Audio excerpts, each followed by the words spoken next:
C'est parti, vous voyez bien normalement l'écran entrepreneur, découvrir les 10 chemins vers la zénitude. Je pense que c'est bon pour vous. Hein. Ouais, Ouais. c'est très bien. Parfait. Alors, on va commencer par une petite présentation. Alors, installez-vous et prenez une infusion. Qui sommes-nous? Qui sont nos intervenants? C'est le programme de cette fin d'après-midi. Et puis, on va aborder les 10 chemins vers la zénitude de l'entrepreneur.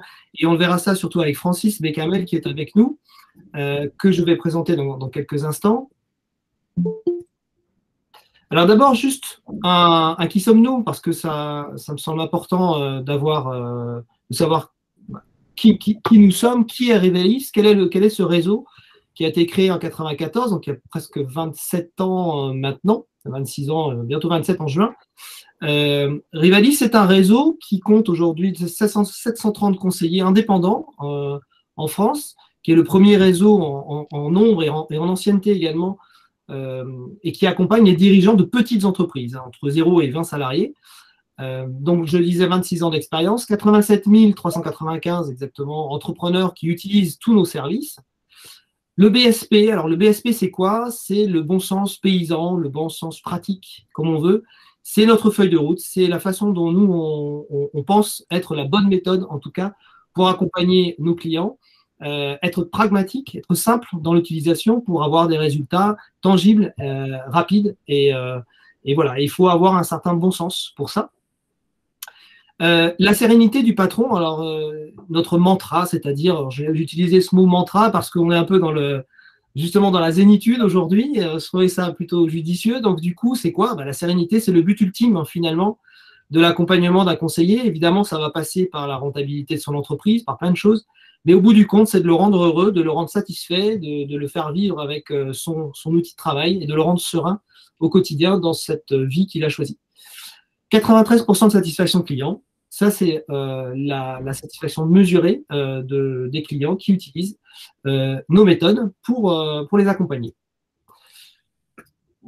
Alors, qui sont nos intervenants? Hop, je vais juste faire une petite manip pour accepter les personnes qui arrivent. Donc, qui sont nos intervenants? Alors, Francis, je vais te laisser te présenter, ce sera plus simple. Oui, merci Christophe. Bonjour à tous et bienvenue. Donc, je m'appelle Francis Bécamel, j'ai 42 ans. Je suis conseiller en gestion et pilotage d'entreprise depuis 8 ans maintenant dans le réseau Rivalis, dans la région entre Nîmes et Montpellier. Et je suis également gérant d'un organisme de formation. Très bien. Moi, je suis Christophe Lebillon, donc chef de projet Rivalis. Je suis chez Rivalis depuis une dizaine d'années à peu près.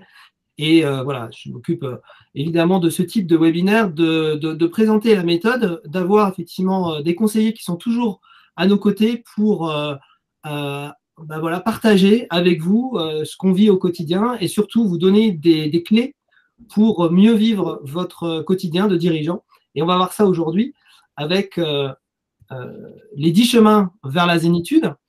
Et on va commencer directement, hein, voilà, les 16h35, on va commencer directement dans le vif du sujet avec le premier chemin qu'on doit emprunter finalement lorsqu'on veut être un entrepreneur serein.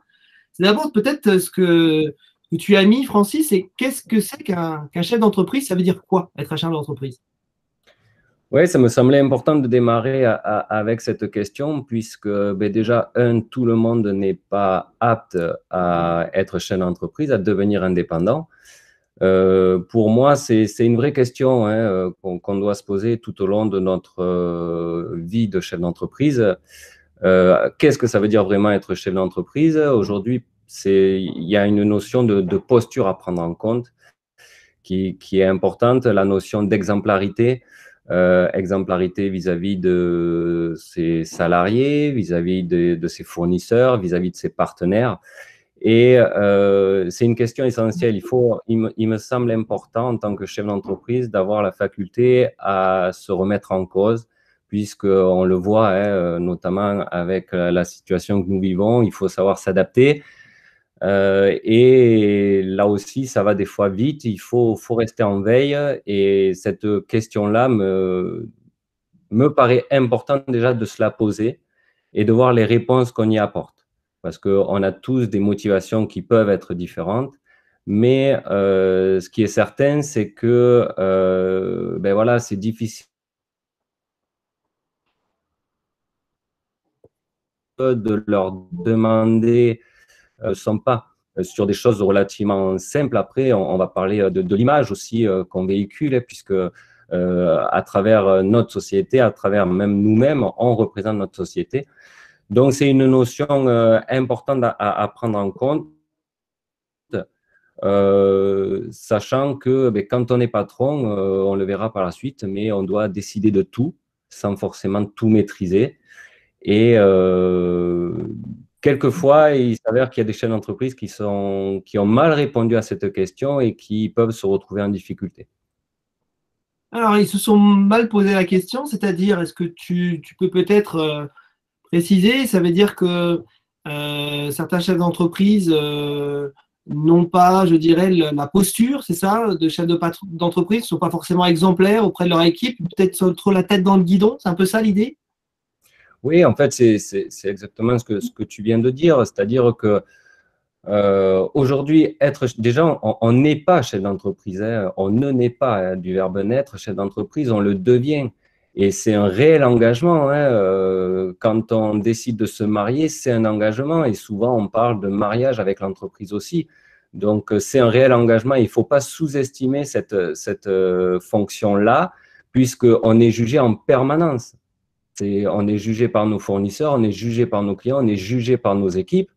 Et là-dessus, de temps en temps, dans notre vie de chef d'entreprise, ça me paraît intéressant de se reposer la question, aujourd'hui, est-ce que je donne l'image d'un chef d'entreprise performant vis-à-vis des tiers qui m'entourent? Donc ça, c'est une vraie question, c'est un préambule au webinaire, mais je trouvais intéressant de démarrer par cette question-là, déjà, pour qu'on ait cette réflexion de temps à autre. C'est toujours intéressant de se dire aujourd'hui, je suis chef d'entreprise depuis 2 ans, 5 ans, 10 ans, mais quelle image je reflète et quelle image de mon entreprise. Et quel objectif aussi je veux atteindre en tant que chef d'entreprise? Il y a ça aussi. Et quel objectif, évidemment, pourquoi on est devenu chef d'entreprise, hein, tout simplement. Hein. Parce que les situations peuvent changer, mais il se peut aussi que quelquefois on se soit trompé. Moi, j'ai connu des chefs d'entreprise qui étaient de très bons techniciens, par exemple, et qui n'ont pas eu le succès qu'ils auraient voulu en tant que chef d'entreprise. C'est des choses différentes. C'est un rôle qui est quand même important. Et au quotidien, c'est bien de pouvoir se rappeler qu'on a cette mission-là, de véhiculer une bonne image de notre entreprise. Alors, on va passer peut-être au deuxième point. Du coup, ça, c'était plutôt en termes d'introduction pour rappel. Le deuxième point, c'est savoir être un véritable couteau suisse pour son entreprise. Alors, est-ce qu'il faut vraiment tout savoir faire lorsqu'on est chef d'entreprise? Alors, tout savoir faire, ça paraît quelquefois compliqué. Par contre, ce qui est certain, c'est qu'on doit tout décider. Personne décide à notre place. Et ça, il faut, là aussi, quand on décide de devenir patron, on décide de devenir commercial, on décide de devenir gestionnaire, on décide de devenir manager, on décide de devenir technicien. Et très souvent, on performe dans certains domaines, mais il y en a d'autres où c'est moins le cas. Et pourtant, les décisions, il faudra quand même les prendre. Donc, là-dessus, quand je parle de couteau suisse, en fait, moi, j'appelle ça l'effet miroir. C'est-à-dire, la question qu'on pourrait se poser sur cet item-là, c'est qu'est-ce que je maîtrise? Qu'est-ce que je sais faire en tant que chef d'entreprise? Quelles sont mes compétences? Et qu'est-ce que je sais moins faire? Ce que je sais bien faire, je vais le réaliser. Ce que je sais moins bien faire, peut-être qu'il est intéressant de se faire accompagner, de se faire aider, que ce soit en interne ou en externe d'ailleurs. Hein. Mais ce qui est certain, encore une fois, c'est que les décisions, c'est nous qui allons les prendre et des fois avec des répercussions qui sont importantes. On peut prendre des exemples. Hein, l'exemple où on a un salarié avec qui ça ne se passe pas forcément bien, en tout cas pas ce qu'on voudrait. On est à un moment donné, on va devoir prendre une décision. Sauf que de se séparer d'un salarié, c'est une décision qui n'est pas neutre. Là-dessus, est-ce que moi, en tant que manager, je vais être à l'aise avec ça? Peut-être que oui, auquel cas je vais le faire. Peut-être que pas tout à fait, mais c'est des décisions qu'il faut prendre. Hein, ça fait partie du courage managérial. Et là, je peux me faire accompagner, ne serait-ce que par le comptable, un avocat ou autre, pour réaliser cette action. Alors, ça reste un exemple. Ce qui est certain, c'est qu'on ne pourra pas se cacher. Ce qui est certain, c'est que la politique de l'autruche n'a jamais fonctionné. Donc, on a des objectifs, on sait pourquoi on est chef d'entreprise, on veut viabiliser pérenniser plutôt notre entreprise. Et là, ça va passer par des décisions. Et ces décisions, quelquefois, elles peuvent avoir de lourdes conséquences. Donc, c'est pour ça qu'on ne peut pas… quelquefois, j'entends des entreprises qui me disent « Ouais, mais tu sais, Francis, moi, je ne suis pas commercial, par exemple. » Je ne suis pas commercial, pourquoi tu te lances alors? Parce que dans n'importe quelle activité que nous faisons, cette activité commerciale, on ne peut pas l'occulter. Donc, je vais prendre l'exemple d'un artisan, un peintre, admettons, qui va être très performant dans son domaine, mais à un moment donné, il faudra bien se faire connaître et il faudra bien vendre sa prestation. Donc, c'est pour ça que là aussi, avoir en tête que nous devons décider de tout, mais on ne sait pas tout. Donc, c'est bien, moi, il me semblerait intéressant de se poser la question entre ce que je sais faire et ce que je sais moins faire. Sur ce que je sais faire, je vais faire, pas de souci. Ce que je sais moins faire, quelles solutions je vais mettre en place pour prendre les meilleures décisions possibles pour mon entreprise. Mais ça, on le voit tous, hein, les chefs d'entreprise. Aujourd'hui, j'apprends rien hein, quand je dis ça. Il y a énormément de décisions à prendre.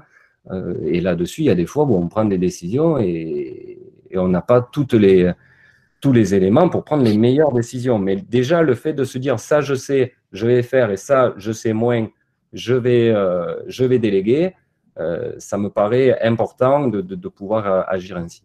Oui. Alors, je vois qu'il y a des interventions, des personnes qui lèvent la main. Est-ce que vous pouvez, du coup, peut-être poser votre question dans le chat et n'hésitez pas, on va directement y répondre sur le sujet. Lorsque vous avez une question, on peut y répondre directement au moment où on en parle. Ce sera comme ça une réponse à chaud, on va dire. Et si on a le temps d'y répondre, on y répondra à la fin du webinaire sans problème. On aura une session de questions. D'accord? Donc, posez vos questions directement dans le chat que vous avez à votre droite, normalement, dans l'outil. Ouais, l'idée, c'est d'être interactif. Donc, oui. Allez-y, posez vos questions. Moi, j'ai une question, du coup, lorsqu'on a travaillé ce webinaire, lorsqu'on a travaillé ensemble, évidemment, avec Francis, avant pour le préparer avec vous, tu disais qu'il y avait aussi un point qui était important, c'était que la décision qu'il doit prendre, le dirigeant, il doit penser aussi un peu à soi, il doit être un petit peu égoïste, entre guillemets, et que ça c'était quelque chose d'important aussi dans les décisions qu'il devait prendre, ne pas se laisser forcément… comment dire, trop influencé, il faut d'abord qu'il pense aussi à soi. Alors oui, alors cette notion d'égoïsme, on va le mettre entre parenthèses, mais moi, je vais prendre là aussi un exemple. Je suis toujours un peu choqué, ou en tout cas, ça m'interroge d'entendre des chefs d'entreprise qui me disent, moi, tu sais, si on parle de salaire, par exemple, tu sais, moi, je paye d'abord mes salariés, puis je prends ce qui reste à la fin. Ça existe que dans les TPE. Et quelque part, quand je parle d'égoïsme, c'est ça aussi. C'est à un moment donné, pourquoi j'ai créé ma boîte et qu'est-ce que je veux en retirer? Là, vous croyez que le PDG de Coca-Cola, il prend moins que ses collaborateurs? Ça n'existe pas. Donc, est-ce que c'est un bon raisonnement de fonctionner comme ça? C'est qu'à un moment donné, si on est dans cette situation, c'est qu'il y a des éléments qui mériteraient d'être améliorés dans notre activité, mais en tout cas, il faut se refuser d'accepter ça. Aujourd'hui, si je suis chef d'entreprise, si je passe beaucoup de temps et d'investissement dans mon entreprise, c'est avant tout pour en retirer les bénéfices. Alors, je ne dis pas qu'il faut pas s'occuper de son équipe, évidemment, mais on a trop tendance à s'oublier. Tu fais bien de le rappeler, Christophe, ce point-là, parce qu'on a trop tendance à s'oublier, alors que ce soit pour la masse salariale, que ce soit pour les congés. Combien de chefs d'entreprise ne prennent pas 5 semaines? Mais certains parmi vous ont certainement été salariés. Est-ce que vous auriez accepté qu'on vous dise, ben moi je vous embauche, mais vous aurez que 3 semaines par an? Et en France, il y en a qui se sont battus pour avoir des congés, donc, et puis ça devient totalement naturel pour les salariés. Pourquoi nous, on n'y aurait pas droit? Donc, toutes ces choses-là, là aussi, cette notion d'égoïsme, à un moment donné, c'est se dire, OK, moi, je pense beaucoup aux autres, à mon entreprise, mais qu'est-ce que j'en retire? Oui. Donc, quand on réfléchit comme ça, ben forcément, on arrive à remettre, à se remettre au centre de l'entreprise, parce que c'est bien le cas. Alors, on va passer à la slide suivante, qui est le numéro 3. Le premier commercial de votre entreprise, c'est vous. Ça revêt beaucoup de choses, ça. Hein. Ouais, alors ça, on va peut-être y passer un petit peu de temps parce que ça me paraît fondamental. Qu'est-ce que ça veut dire, ça? Ça veut dire tout simplement que dans notre entreprise, encore une fois, nous devons décider. Et alors, ça arrive pour certaines entreprises où quand on aborde ce sujet, moi, je leur pose toujours la question, quelle est leur stratégie commerciale?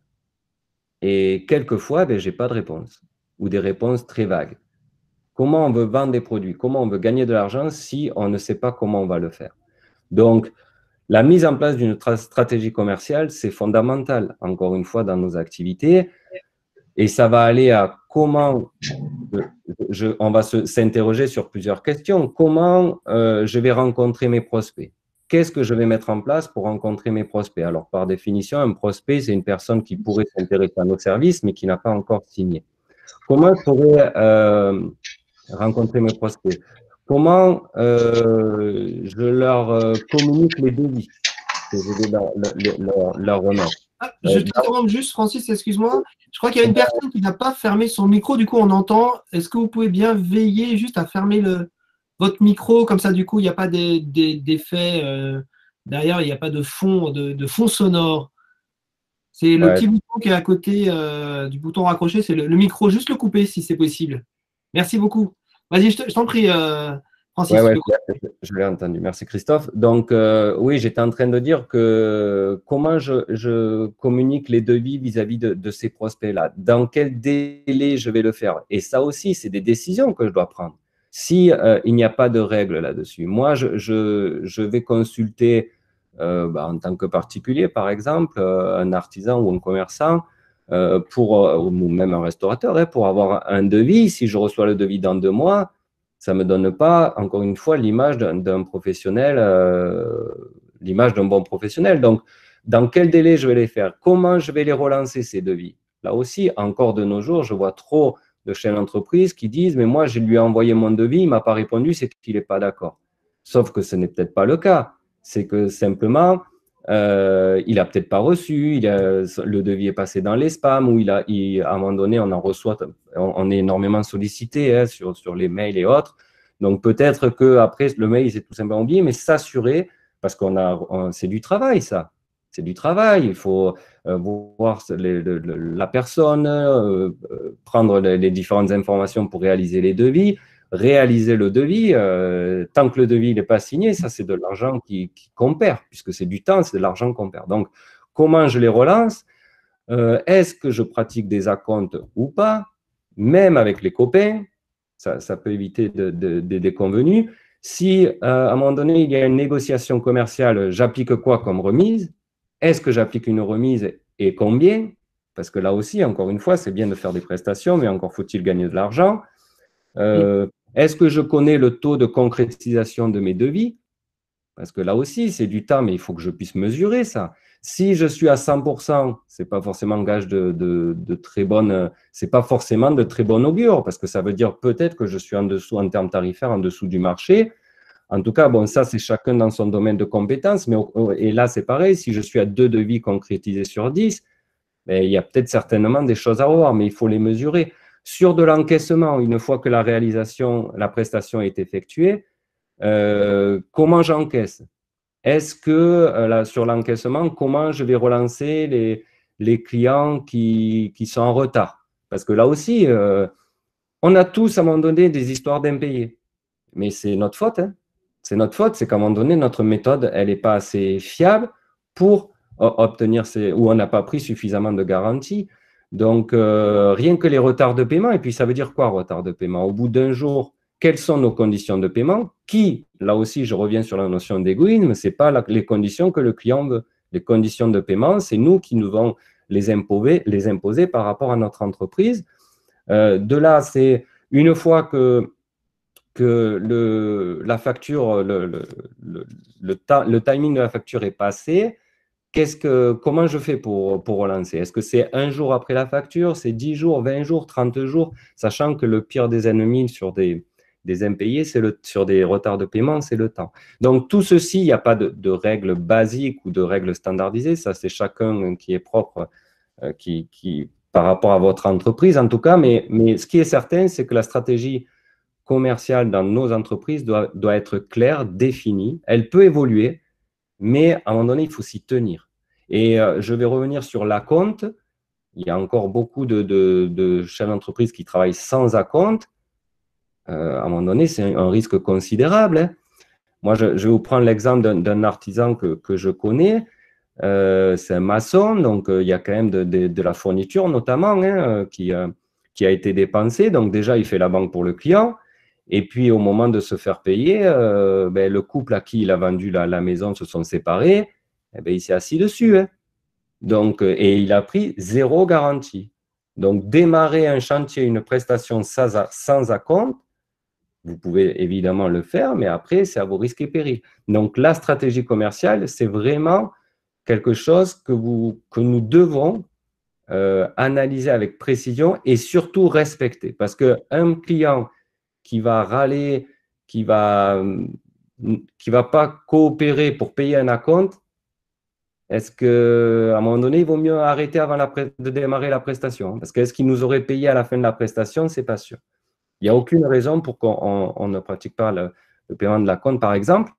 Mais, et sur les devis, c'est pareil. Quand on est interrogé, moi, je préconise, mais ça reste du standard, hein, mais quand on réalise… Déjà, une fois qu'on a rencontré la personne ou qu'on a eu une demande par mail, peu importe, une fois qu'on a une demande, c'est bien informer le prospect qu'on a bien reçu sa demande. Sous 7 jours, lui faire une proposition. Si on va le voir, après, on lui remet une proposition sous 7 jours et on relance sous 7 jours après pour connaître sa décision. Ce qui est certain, c'est que plus tôt on fait les devis, plus tôt on relance, plus tôt ça se concrétise. Ça, je l'ai vérifié tout le temps. Dès qu'on fait des devis, qu'on ne relance pas, qu'on met du temps entre ces différentes étapes, le taux de concrétisation est beaucoup moins élevé. Oui, donc il faut avoir une espèce de routine en fait commerciale. Il y a à la fois une stratégie à définir au début et ensuite une routine à chaque fois qu'on démarre un chantier ou qu'on démarre une affaire avec un futur client qui doit être mise en place pour aussi répondre à l'objet du webinaire qui est comment être serein. C'est qu'à un moment donné, ben, si on a cette routine bien en place, mais on se sent aussi, j'imagine, beaucoup plus serein dans la façon de gérer un client ou un prospect. Oui, voilà, en fait, nous, on parle beaucoup chez Rivalis de méthode, mais ça, c'est une vraie méthode. Et quand on la met en place, c'est vrai que ça nous apporte de la sérénité parce que tout est calé, parce qu'on ne se dit pas, purée, ce client, ça fait un moment qu'il m'a demandé, je ne lui ai pas envoyé le devis, ou j'ose pas le relancer parce que c'est un copain, etc. Là, c'est du business. Donc, donc, à un moment donné, c'est de dire, OK, on met en place une stratégie qu'on peut faire évoluer, mais on s'y tient. Ça marche. On va avancer sur le numéro 4 parce que on a encore pas mal de choses à voir. Structurer et organiser votre administratif efficacement. Qu'est-ce qu'on pourrait dire en synthèse vraiment là-dessus? Alors, là, pour moi, il y a une chose qui est importante, c'est la relation avec le comptable. C'est-à-dire que là-dessus, on doit être capable de… Déjà, on peut se poser la question, comment je lui remets les documents? Qu'est-ce que j'utilise? Est-ce que je l'amène en papier numérique? Ça, c'est un moyen, mais comment je le fais? Il me semble… Ce qui est sûr, c'est qu'un comptable doit avoir tous les justificatifs pour pouvoir sortir un bilan rapidement. Donc, là-dessus, moi, ce que je préconise pour cette partie-là, c'est je donne à mon comptable uniquement ce que j'ai payé et ce que j'ai encaissé dans le mois. Je le vois une fois par mois et je lui remets uniquement ce qui est encaissé et payé dans le mois. Pourquoi je fais ça? Parce que ça me permet, moi, chef d'entreprise, de pouvoir garder sur une bannette, par exemple, les factures clients en attente et une bannette sur les factures de charges en attente qui ne sont pas encore payées et encaissées. Mais au moins, j'ai tout ici. Moi, je vois là aussi, ça a dû peut-être vous arriver en tant que chef d'entreprise, quand vous recherchez une facture, ah, mais je ne sais pas, c'est mon comptable qui l'a. Comment on peut accepter ça en étant chef d'entreprise? Et puis, si vous avez une facture fournisseur que vous donnez, voilà, on est le 29, s'il y a une facture fournisseur que vous recevez aujourd'hui, vous la donnez à votre comptable, eh bien, il y a des chances qu'on l'oublie. Alors, une facture fournisseur, on sera certainement relancé. Après, les factures clients, pour relancer les paiements, ça peut être là aussi délicat. En tout cas, la préconisation sur cet aspect-là, sur l'organisation administrative, c'est je donne à mon comptable une fois par mois tout ce que j'ai encaissé, tout ce que j'ai dépensé. Le reste, et chaque mois, je fais la même chose, sauf évidemment le dernier mois de clôture où là, je suis dans l'obligation de lui donner tous les documents qui correspondent à l'exercice. Oui, c'est ça. Donc, même si on a une facture qui a un numéro 17, mais qui n'est pas encaissée, et puis après, on a une autre facture, le 18, la numéro 18, la numéro 19, qui, elles, vont être encaissées. La 17, on la garde dans la bannette, et puis on la donnera le mois suivant. Donc, on la garde dans la bannette non encaissée, et on la donnera le mois suivant, pour que tout soit bien clair au niveau des encaissements et du rapprochement avec les factures et l'encaissement. En fait, c'est ça. Hein. Oui, bien sûr. Alors là-dessus, je vois quelques commentaires. Peu importe les moyens, mais ce qui est sûr, c'est que nous, en tant que chef d'entreprise, on doit être capable d'avoir tous les documents avant de les donner au comptable. Et il faut expliquer ce mode de fonctionnement au comptable. Parce qu'à un moment donné, on décide, on est égoïste. Pour mon organisation, moi, je vais travailler comme ça avec vous. Et puis après, il n'y a aucune raison. Et là, si encore une fois, on réalise ça de manière correcte, le comptable peut sortir le bilan dans les 2 mois qui suivent l'exercice. Parce que là, on est au mois d'avril, il y a certains chefs d'entreprise qui clôturent en décembre et qui n'ont pas encore leur bilan et qui sont en train de chercher des factures de février ou mars de l'année dernière. C'est une perte de temps considérable. Juste un dernier point là-dessus, attention aux dépenses où il n'y a pas de justificatif, demandez à votre comptable ce qu'il en fait. Parce que bien souvent, il peut vous l'affecter au compte courant associé et ça veut dire qu'il vous prend directement de l'argent. Le compte courant associé, c'est vous qui avez amené de l'argent dans l'entreprise, c'est à vous. Je prends l'exemple d'un ticket d'autoroute. Le comptable, il ne sait pas si vous l'avez fait, vous avez pris l'autoroute pour travailler ou de manière personnelle. Donc, ça peut arriver qu'on n'ait pas les justificatifs, mais informez bien le comptable et suivez ce compte courant associé de près. Alors, juste une question. Cela empêche d'avoir une chronologie dans l'enregistrement des factures de vente. Cela n'est pas légal. Comment vous gérez ça? Non, il y a bien une différence entre la chronologie des factures et l'encaissement. C'est 2 choses différentes. On est d'accord, Francis? La chronologie des factures, c'est obligatoire. Hein. Oui. Donc, les factures doivent se suivre. Par contre, on n'est pas tenu de donner par ordre chronologique à notre comptable. Il suffit qu'il ait toutes les factures dans l'année pour sortir le bilan. Voilà, c'est pour ça que tu disais qu'en décembre, par contre, effectivement, là, c'est le cas un peu exceptionnel. On donne toutes les factures, y compris les factures qui n'ont pas été encaissées. Si on clôture au mois de décembre, si on clôture au mois de septembre. Oui, si on clôture au mois de décembre. Ouais. Voilà. Parfait. On va continuer. Alors, point numéro 5. Pour être zen aussi, il faut savoir soigner sa communication et avoir une bonne image. Alors ça, c'est important. Peut-être, c'est un point important, mais peut-être qu'on peut être assez quand même rapide dessus, parce qu'on a d'autres points aussi importants derrière. Ouais, Christophe, je vais essayer d'accélérer sur cette thématique-là. Sur cette communication, moi, j'insisterai sur une chose, c'est que est-ce qu'on sait faire, est-ce qu'on ne sait pas faire, comment on le fait, et attention à l'image qu'on peut redonner. Il vaut mieux ne pas communiquer que faire une communication hasardeuse. Donc, dans la communication, il y a le Google My Business, les réseaux sociaux, LinkedIn, Facebook, Instagram et autres, et site Internet, évidemment. Mais c'est un élément qui est très important, la communication. Par contre, là aussi, soit on sait faire et à ce moment-là, on fait, mais je vois beaucoup de chefs d'entreprise, dont je fais partie d'ailleurs, où on n'a pas des compétences avérées là-dedans, eh bien, il vaut mieux sous-traiter. On le prévoit dans le prévisionnel, on prévoit un budget, et là aussi, on parle souvent de coûts. Moi, je préfère parler d'investissement avec un retour sur investissement. Parce que si c'est bien fait, ça ne coûtera rien et ça pourra que nous rapporter là-dessus. Donc, vraiment, se poser la question, des fois, on veut faire des économies de bout de chandelle en disant, ben, moi, ma com, je vais les faire, je vais communiquer sur les réseaux sociaux. Et quelquefois, eh ben, on donne une image qui est plus néfaste que si on n'avait rien fait. Donc, attention. Oui, et moi, effectivement, j'accentue là-dessus, notamment au niveau des avis clients, hein. Je pense que Francis, là-dessus, c'est un point très important. Les avis clients, c'est devenu quelque chose d'essentiel dans le processus d'achat, hein, quel qu'il soit maintenant, hein, que ce soit Alors, des choses de ça aussi, consommation ou tu voilà. as raison de remarquer, sur les avis clients, déjà, il faut inciter nos clients à mettre des avis. C'est parce qu'on le regarde tous maintenant, hein, ça fait partie de notre ère. Et attention aux avis, attention aux réponses. Déjà, répondons aux avis.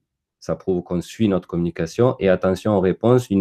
Un avis qui serait agressif, si on répond de manière agressive, il faut penser que tout le monde va le voir. Donc là aussi, soignons notre communication là-dessus. Prenons un peu de hauteur s'il y a un avis négatif. Moi, j'ai rencontré un notaire, par exemple, qui avait eu un avis négatif. Il ne savait même pas comment faire pour y répondre. Donc, c'est quand même problématique. Et encore une fois, on est chef d'entreprise, on doit prendre des décisions. Quand on ne sait pas faire, faisons appel à des prestataires pour ça. En tout cas, un conseil qu'on peut donner, c'est quand on a un avis négatif, ne jamais surenchérir, ne jamais être agressif dans la réponse qu'on peut donner. Voilà. Il vaut mieux prendre une infusion, souffler un peu, un footing, et puis on y répond à tête C'est ça. reposée. Il faut rester zen, on est dans la zénitude. Là, il faut rester encore plus zen, même si c'est difficile, parce que voilà, ça peut être problématique aussi d'avoir un avis négatif auquel on a répondu et auquel qu'on ne peut pas changer après. Donc, voilà. Pensons à répondre à tous les avis, même les avis positifs. Ça démontre que vous attachez de l'importance à ce que vous faites.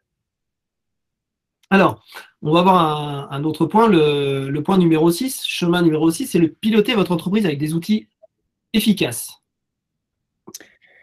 Oui, là aussi, alors de manière, parce que là on pourrait y passer beaucoup de temps, mais là aussi, on est au mois d'avril, je rencontre des chefs d'entreprise qui me disent, ben moi, sur l'année dernière, en 2020, je ne sais absolument pas à combien j'ai fini, j'attends le bilan du comptable. Comment c'est possible en tant que chef d'entreprise de réagir comme ça? Je fais souvent le parallèle avec le sport. Comment est-ce que vous pensez qu'une équipe de football, dans n'importe quel niveau que ce soit, et foot ou autre, hein, quand on démarre une saison, il y a des objectifs et tout le staff, tout le club, même que ça aille aux joueurs jusqu'au président, connaît l'objectif du club. Et puis, au fur et à mesure des résultats, eh cet objectif peut évoluer.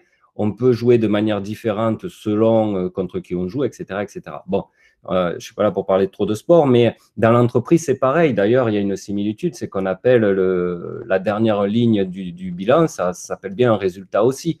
Donc, c'est important. Pour moi, il y a deux choses importantes à suivre. C'est votre trésorerie, mettre en place un prévisionnel de trésorerie et pouvoir le suivre tout au long de l'année, et un prévisionnel de rentabilité.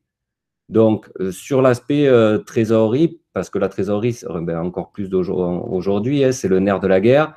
Donc, là-dessus, mettre en place un prévisionnel de trésorerie, ça veut tout simplement dire, moi, je démarre mon premier mois de mon exercice avec 10 000 euros sur le compte. J'ai un objectif de trésorerie pour finir au 31 décembre, admettons, si c'est une année civile, à 40 000 euros. Ça, et ça, on va pouvoir le suivre tout au long de l'année.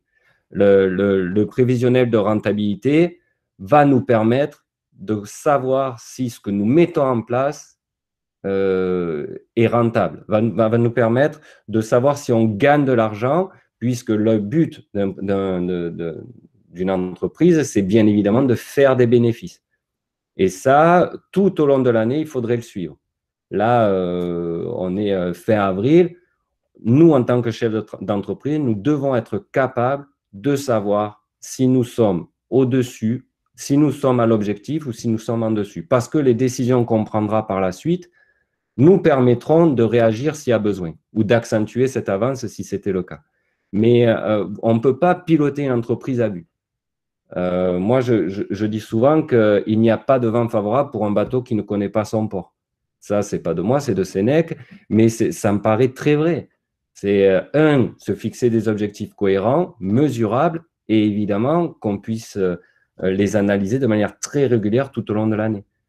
Nous, en tant que chef d'entreprise, on devrait être capable de dire depuis 4 mois, j'ai gagné tant d'argent sur ma trésorerie ou j'en ai perdu, mais je sais exactement où j'en suis. Voilà ce que je mets en place pour modifier ou accentuer s'il y a besoin. Et sur ma rentabilité, c'est la même chose. Parce que si je suis en train de dégrader ma marge, par exemple, ben, il faudrait que je le sache de suite. Et on parlait de remise tout à l'heure. Peut-être que c'est des situations qui vont me dire, bon, mais là, maintenant, j'accepte plus de remise parce que j'ai eu un début d'année un peu compliqué en termes de rentabilité. Est-ce que les prestations que je vends, est-ce qu'elles sont rentables?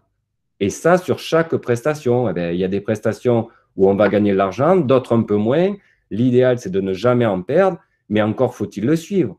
On ne peut pas être chef d'entreprise et dire, ben, moi, je ne sais pas, on verra à la fin de l'année, c'est le comptable qui me le dira. Et là, souvent, ça peut arriver où là, on a de grosses déconvenues. Moi, j'en ai rencontré quelques-uns là aussi qui étaient assez. Ils disent, mais purée, parce que la pire des choses pour un chef d'entreprise, c'est de travailler énormément et de voir qu'en fin d'année, il ne reste rien.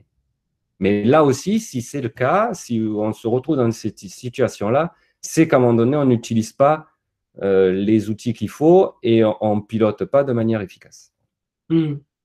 Et ce prévisionnel de trésorerie, par exemple, ou de rentabilité, on le regarde tous les combien, on le modifie en cours d'année, on s'adapte évidemment en fonction des charges qu'on a.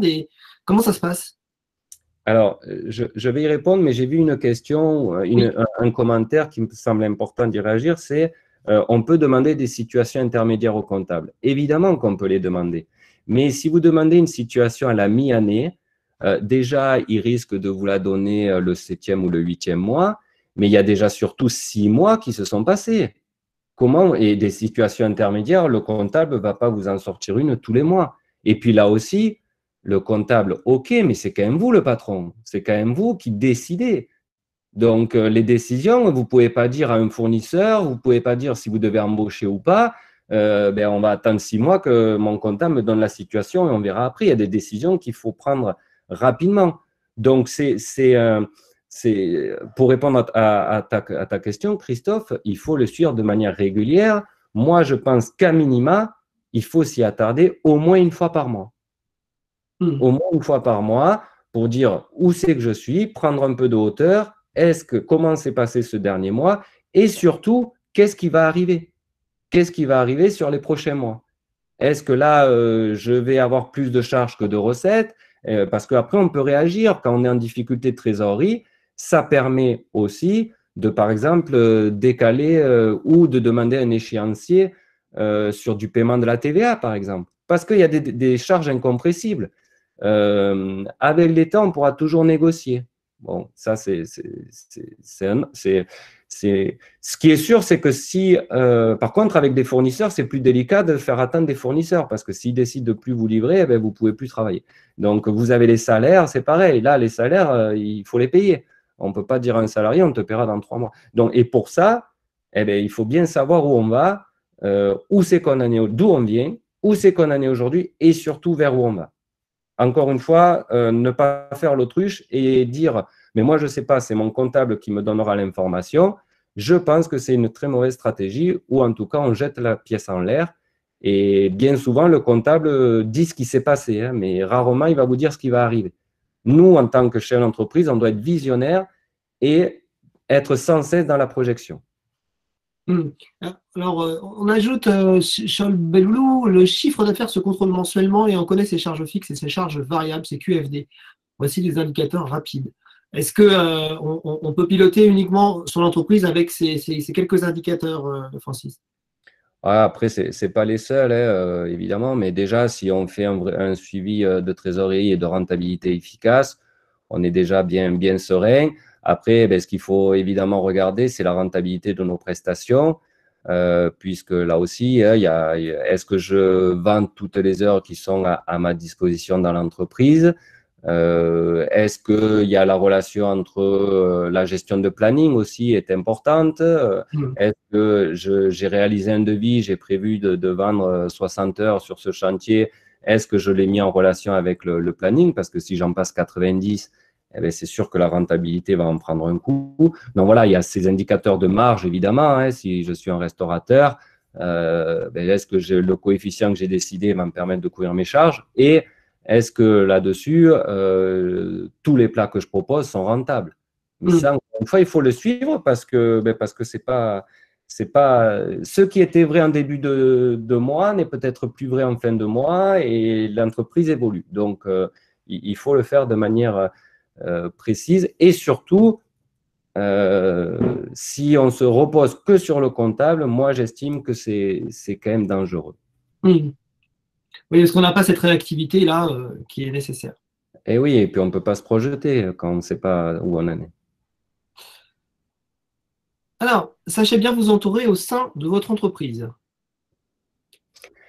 Alors ça c'est un point aussi qui est important, c'est-à-dire que on va être amené à recruter. Là aussi, on n'a pas tous on n'est pas tous forcément performants là-dessus. Donc, déjà, mettons en place encore une fois une méthode.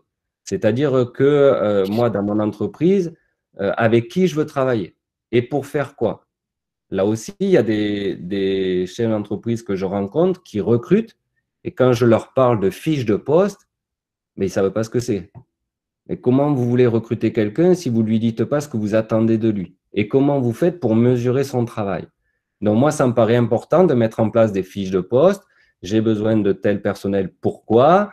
De bien définir les objectifs personnels, les objectifs individualisés qu'on attend, de les mesurer et notamment à travers les entretiens annuels qui sont obligatoires. Là aussi, ça permet de… il y a quelquefois, on me dit, oui, mais moi, je les vois tous les jours, mes gars, donc je n'ai pas besoin de faire d'entretien. Ça permet aussi d'anticiper les départs, les éventuels départs. Aujourd'hui, je suis restaurateur. Si demain, mon cuisinier s'en va, qu'est-ce qui se passe? Donc là aussi, on est garant et après, c'est notre problème. C'est notre problème. Donc, savoir bien s'entourer dans son entreprise et ce n'est pas forcément que du savoir-faire. Là aussi, j'insiste là-dessus parce qu'il peut y avoir des problèmes. On sait qu'on est tous différents. Et s'il y a dans notre entreprise, il y a des salariés qui, à un moment donné, ne s'entendent pas, ça peut être problématique. Donc, jugeons bien le savoir-être et le savoir-faire. Mettons bien le cadre. Il faut qu'il y ait un cadre dans l'entreprise. Les règles de l'entreprise doivent être respectées, dites, annoncées. Et là-dessus, c'est important, encore une fois, de savoir s'entourer de bonnes personnes. Il vaut mieux peut-être prendre un profil qui va être un peu moins compétent parce que la montée en compétence, ça, on peut toujours le faire dans l'entreprise. Attention au savoir-être. Oui, et derrière ce que tu dis, moi ce que j'entends aussi, c'est que les hommes et les femmes qui font l'entreprise, c'est finalement la première valeur aussi de l'entreprise et il faut les soigner un petit peu, il faut vraiment en considérer que c'est un investissement important et savoir soigner aussi cette force de travail. Ouais, tu fais bien de le préciser, Christophe, parce qu'effectivement, une entreprise, c'est fait d'hommes et de femmes. Et c'est souvent le premier poste de charge dans une entreprise, la masse salariale. Donc là aussi, c'est pas à faire à la légère, ça se prévoit, ça s'organise, ça se structure pour que derrière, après, ça puisse… Parce qu'encore une fois, quand on a une équipe qui est stable, qui est performante, eh ben, nous, en tant que chef d'entreprise, eh ben, oui, là, on est serein. Hein. On est serein. Alors, donc, il y a Christophe qui… Juste oui, pour ça, on a les personnes qu'on mérite aussi. Hein. Donc, là aussi, c'est de notre responsabilité. Si on a une équipe qui ne nous paraît pas performante, eh ben, c'est peut-être remettons-nous en cause pour savoir où c'est que ça a pêché pour ne pas refaire les mêmes erreurs. Très bien. Pour les fiches de poste, oui, Christian dit qu'effectivement les CCI sont là pour aider avec des critères de recherche, faire des fiches de poste avant d'embaucher, donc ne pas hésiter à les solliciter. Et Frédéric, au-delà du cadre, il me paraît essentiel de faire adhérer le nouveau salarié au projet de l'entreprise, gage de fidélisation et donc de sérénité, effectivement, à la fois pour l'entrepreneur aussi et pour le salarié. Je suis totalement en phase avec ces deux réflexions. Ouais. Parfait. Continuons donc sur le numéro 8, vers le chemin vers la zénitude, hein, toujours. On était à sachez bien vous entourer au sein de de votre entreprise, mais également avec vos partenaires. Oui, parce que dans les petites structures comme les nôtres et dans les TPE, nous avons deux partenaires principaux qui sont le comptable et la banque. Et moi, ça me dérange toujours quand je rencontre un chef d'entreprise qui me dit moi, je ne m'entends pas du tout avec mon banquier ou avec mon comptable. Là aussi, nous décidons, c'est nous qui les choisissons. Donc, dire oui, moi, je vous ai choisi vous, mais finalement, ça ne se passe pas bien. C'est deux partenaires qui sont essentiels. Que ce soit le comptable, on parlait tout à l'heure de situation intermédiaire. Il y a des comptables qui proposent ces situations de manière gracieuse. Il y en a d'autres qui vont le facturer. Il y en a d'autres qui ne le font pas. Voilà. Là-dessus, sur ces partenaires-là, nous devons, alors là, je vais être peut-être un peu direct, mais nous devons nous obliger à avoir de bonnes relations. Si ce n'est pas le cas, il faut peut-être changer parce qu'on en a besoin. Parce que quand on va discuter avec notre comptable sur l'avenir de notre société, ben forcément, s'il nous apprécie, eh ben, il y mettra un peu plus d'engagement que si on est un simple numéro. Il va nous donner des conseils qui seront un peu plus appropriés. Faites-les venir dans vos structures. Faites-les venir, invitez-les dans vos structures. Ce sera toujours plus facile pour eux de pouvoir discuter et vous apporter des conseils s'ils vous connaissent bien. Donc, la banque, évidemment, ça va être la même chose. Le banquier, demain, on peut soit avoir une difficulté passagère, soit vouloir investir, par exemple. On va peut-être avoir besoin de financement. Eh bien, si le banquier, pardon, c'est quelqu'un avec qui nous avons tissé des liens, eh bien, ce sera beaucoup plus facile. Je prends l'exemple du PGE, du prêt garanti par l'État, qui a été mis en place au mois de mars, là, à partir de mars. Il y a des chefs d'entreprise où ils ont échangé juste un coup de téléphone ou un mail et ça a été accepté. Et il y en a d'autres où ça a été la croix et la bannière pour les avoir et il y en a malheureusement qui ne les ont pas eus. Alors, ça ne dépend pas que de ces relations-là, évidemment. Mais derrière ça, c'est des personnes ressources qui peuvent être de bons conseils pour notre activité.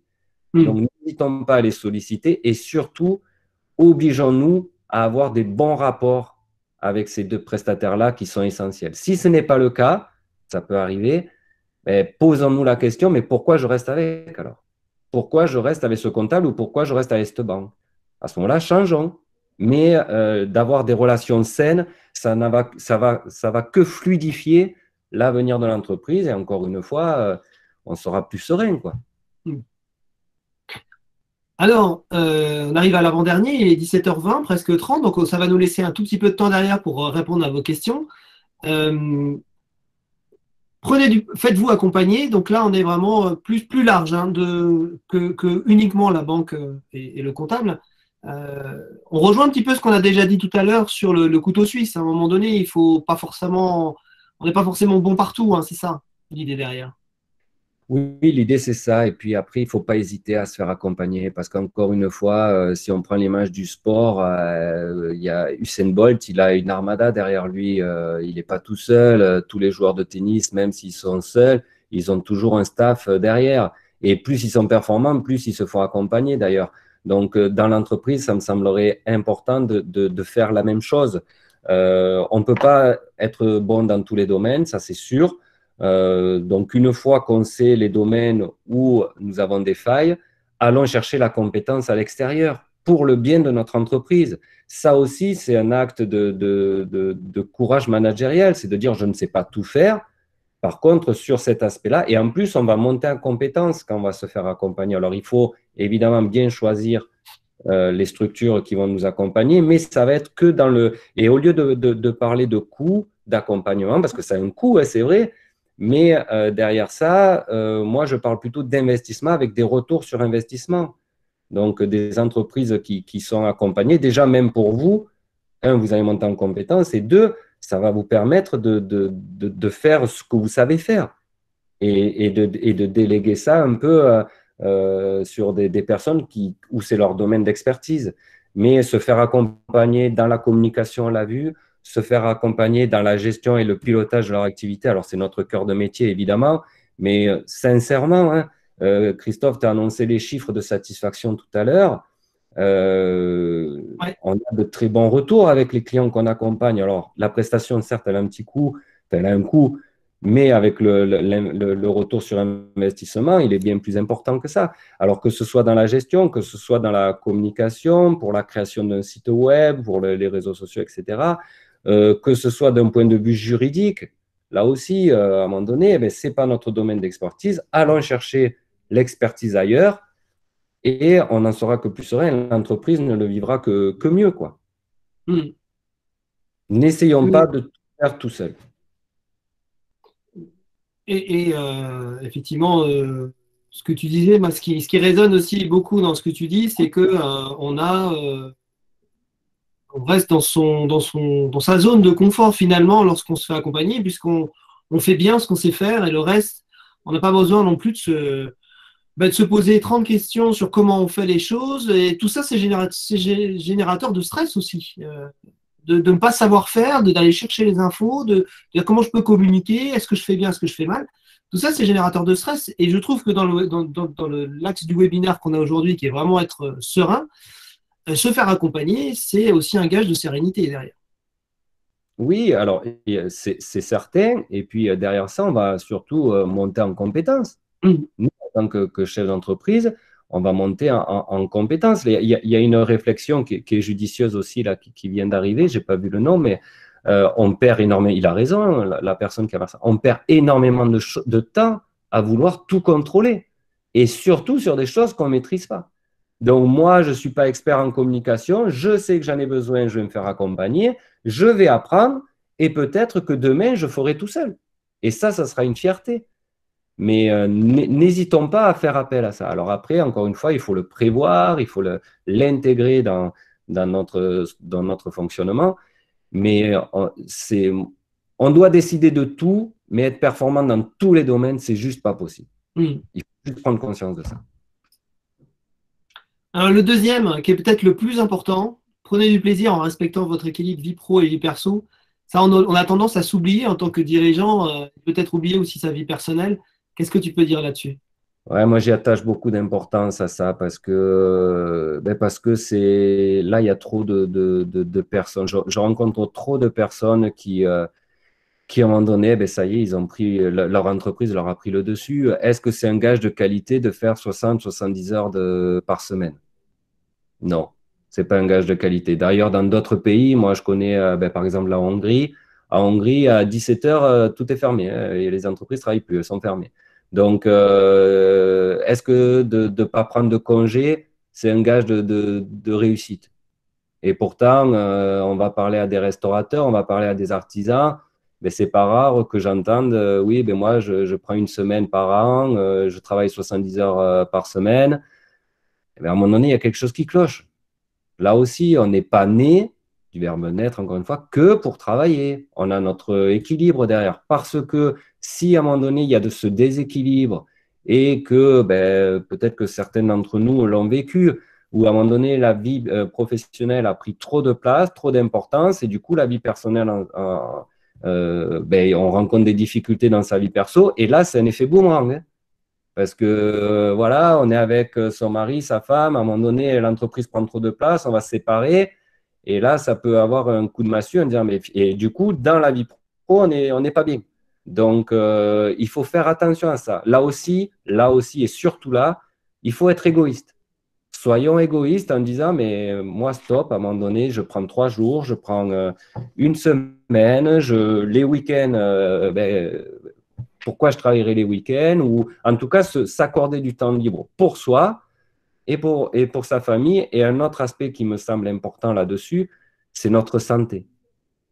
Après le travail, après il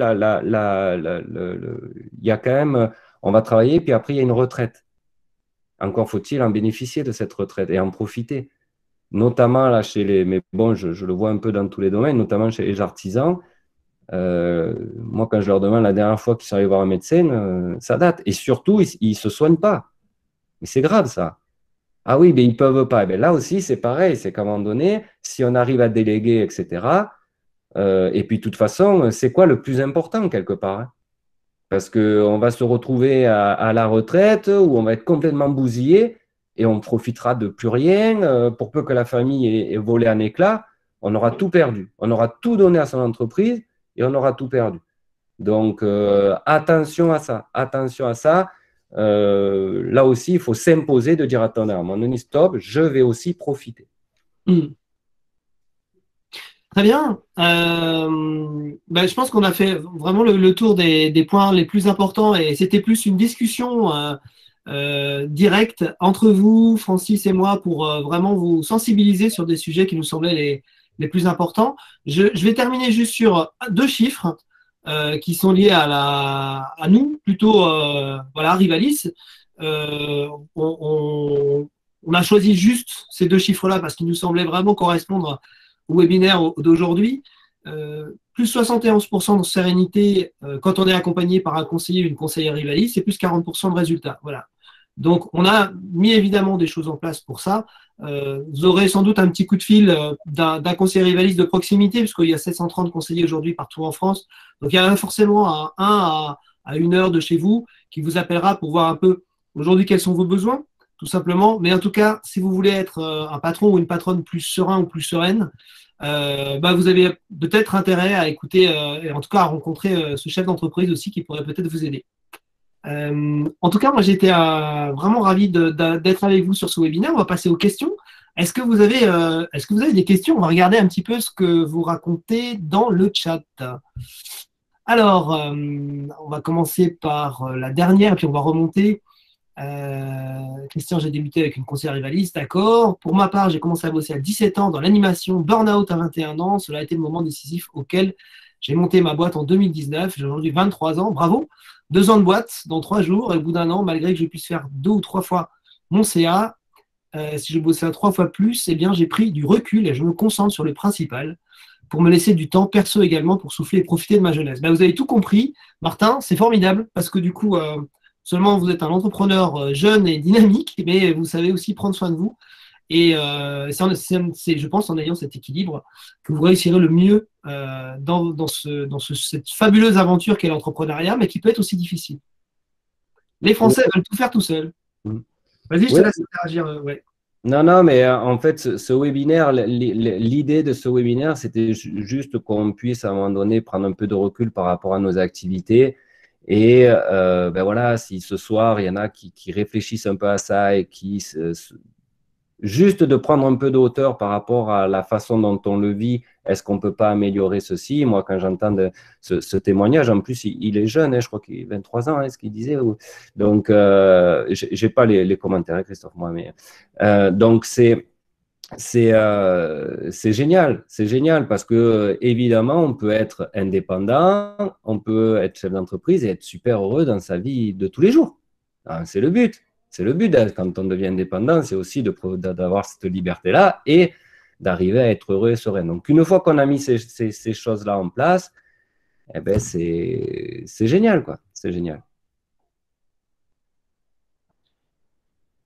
Alors, d'autres remarques, du coup? les Français veulent faire tout seuls. C'est vrai qu'on a un petit peu cette caractéristique, hein. Francis, toi, tu le vois souvent, ça, que les dirigeants veulent faire tout seuls chez... Eh oui, je le vois, mais je le vois trop souvent. Et en plus, en étant, c'est qu'ils veulent faire tout seul, mais bien souvent, ils font pas tout, mais une partie en tout cas mal. Donc, et au final, ils le disent après coup. C'est ça qui est dommageable. C'est, ah, mais si j'avais su, j'aurais fait ça. Si j'avais su. C'est dommage. C'est dommage. Là aussi, projetons-nous pour dire, bon, mais qu'est-ce que moi, aujourd'hui, je suis chef d'entreprise, il faut que je m'éclate. Qu'est-ce que c'est qui me fait plaisir? Parce que là aussi, il y a des fois où on est compétent dans un domaine, mais ça ne nous intéresse pas. Eh bien, faisons en sorte de le déléguer dans la mesure du possible, quoi. Alors, pour moi, le prix de vente trop bas oblige le chef d'entreprise à ramer 10 heures par jour. Il faut pouvoir vendre bon prix, avoir confiance en soi. L'histoire du prix, on fera peut-être un webinaire spécifiquement sur le prix, parce que c'est vraiment une question un peu spécifique et qui est... Mais là, ça serait bien de poser la question, d'une question ouverte, c'est comment définissez-vous votre prix? Parce que là aussi, moi, quand je rencontre des chefs d'entreprise qui m'expliquent comment ils ont mis en place leur grille tarifaire. Eh bien, bien souvent, ce n'est pas tout à fait juste. Et bien souvent, enfin bien souvent, pas bien souvent heureusement, mais quelquefois, je leur démontre qu'en fonctionnant comme ça, ils gagneront jamais d'argent. Donc, comment vous faites pour calculer vos prix et par rapport à votre activité? Parce qu'il y a le marché, certes, mais il n'y a pas que ça. Hmm. On a besoin de sa famille aussi pour progresser, même dans le milieu pro. Ça, c'est Aurore qui nous dit. Elle a bien raison. Hmm. Oui, vas-y Francis, tu voulais Voilà, ajouter. je disais que Aurore a bien raison, effectivement. L'idée, c'est d'autant plus qu'il y en a certains qui travaillent en famille, hein, certainement aussi. Donc là aussi, il faut savoir faire la part des choses. Donc tout est lié après, hein, c'est pas simple tous les jours, c'est vrai. Mais quand on décide de le faire ensemble, il y a les mauvais côtés, certes, mais il y a surtout de bons côtés, quoi. Hmm. Parfait, bah écoutez, il est 17h32, je pense que je vois les différentes remarques. On a déjà répondu, on a déjà tourné effectivement autour des thèmes qui ont été abordés, le temps passé aussi sur ces activités, c'est ce nombre d'heures de travail qu'on a et qu'il faut réussir à diminuer.